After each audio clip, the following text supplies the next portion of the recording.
It's delivery day at the Tonto Creek Fish Hatchery. Everybody wants to know where our brood stock is here.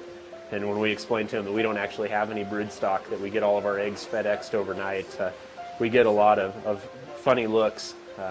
People can't imagine shipping fish eggs. There's the first tray of eggs. They arrived in very good shape. There was still ice left.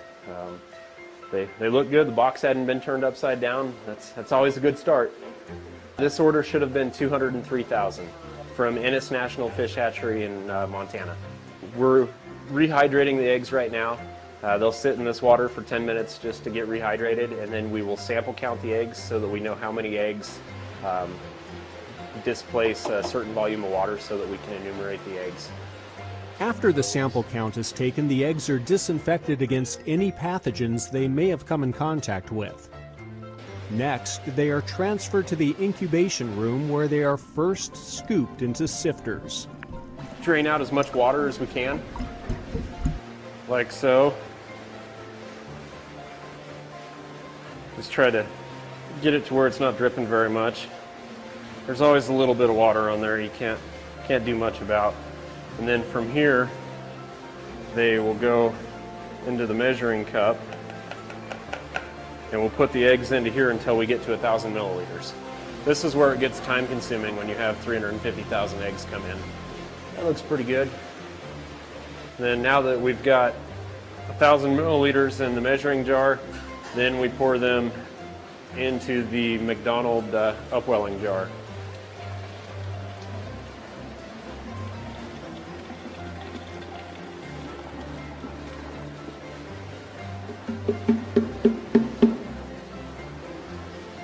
Once the eggs are evenly divided among the cylinders, circulation tubes are attached and the pressure is adjusted to give them just the right roll.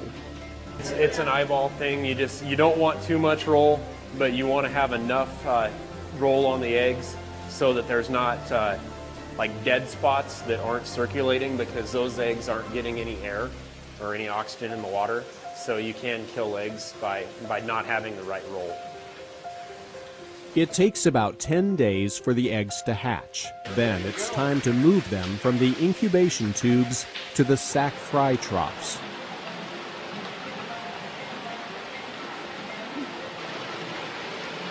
After we pour them in here, most of the Sac Fry and the eggs are just sitting on top of the slotted screen. And it's almost kind of like you're panning for gold. You're just kind of sifting the Sac Fry through the screen, and they'll all fall through into the basket. After you get all the Sac Fry sifted through, you're left with just dead eggs and blanks in the basket here. And move that over to the next one, and then inside the basket here you've got all your Sac Fry. The tiny trout will spend the next 2 weeks absorbing their yolk sac before they begin to swim to the surface looking for food. We started feeding fish on Sunday, so 5 days ago. They started feeding pretty well, and they're pretty crowded in the baskets, so usually after about a week, once they start feeding pretty well, we go ahead and transfer them into the larger fiberglass tanks, give them a little bit more room, and at that point they really start growing quick.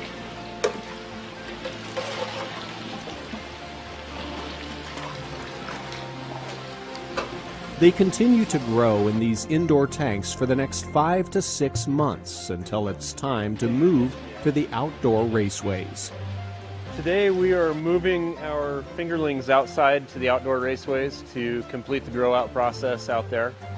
We're going to move out 6 tanks, should be about 105,000 fish. Once outside, the trout can grow almost 1 inch per month.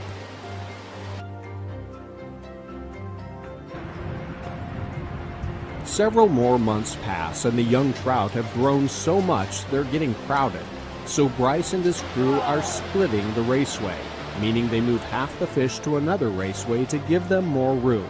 Even though the temperature is freezing outside, the fish can't wait. 22! I don't know so much about the fish, but it's a little bit cold for us.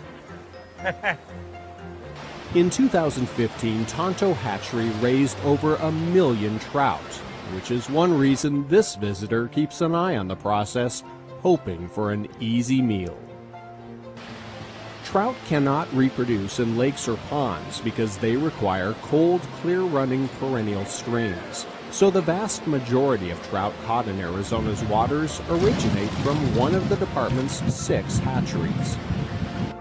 All right, we're done.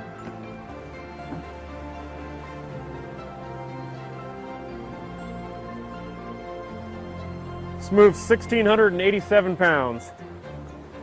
That's